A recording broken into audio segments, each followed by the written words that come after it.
Sekombrena hasakavo. Ila morono sataka ila mundra haskis. Ora sundra para papapuri ila haskamatu suna hata. Melegavandra parakatidis alabonus. I've been to meetings before where everybody was under the power, but the territory didn't shake. So it dawned on me that there is something beyond falling down.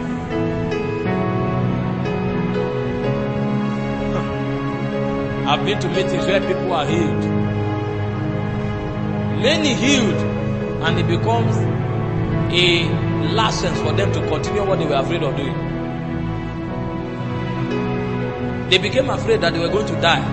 So they became modest, became conscious of God. When they were healed, they went back. That was when I discovered that this business is soul business. What matters more is the orientation you tilt to the soul of a man. If you can make a man align with Jesus, the job is done. Let him grow in that path of spiritual progress. Last weekend alone, I was in Unizik. I preached in 7 meetings in 52 hours. So all kinds of healings. But it's not about the healings. When you go back there after 3 weeks, what is happening? A guy that did not have grace for prayer, will that grace be activated? The guy that did not have desire to serve God, will that desire be quickened?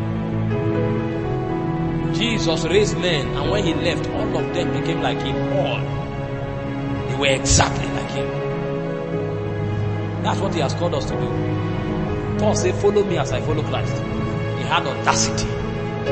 It was Paul that said, in as much as we have loved you, we have not only imparted unto you the gospel of Jesus, but the very substance of our soul. A man comes to a place in God where he knows he has the mind of Christ. Paul had the audacity to say, concerning virgins, I have not received an instruction from the Lord, but as a man faithful who is counted worthy, I can make statements on these matters. He was not inspired by the Holy Spirit, but what he said became scriptures. How can a man enter into so much dealing with God that his soul can be that aligned?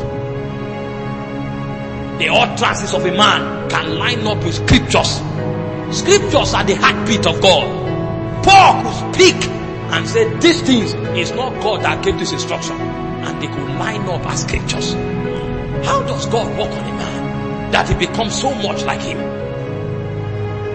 How? Men who had so much assurance in time, and Peter will say, when we are stripped off of this mortal body, he said, we want you to continue what we are doing.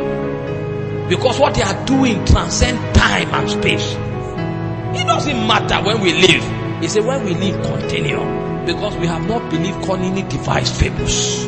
When we spoke unto you about the coming monarch of Zion, he said we were eyewitnesses of these things.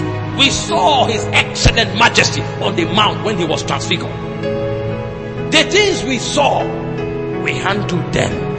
And the moment we touched them, life sustained a new meaning that was deeper than our ambitions. Life sustained a new meaning that was deeper than everything we loved. Men could walk away from families. They wandered into territories where their lives were threatened. The Bible says, Paul and Barnabas, he said, these be the men that hazarded their lives on the gospel. What did they see? What did they look up?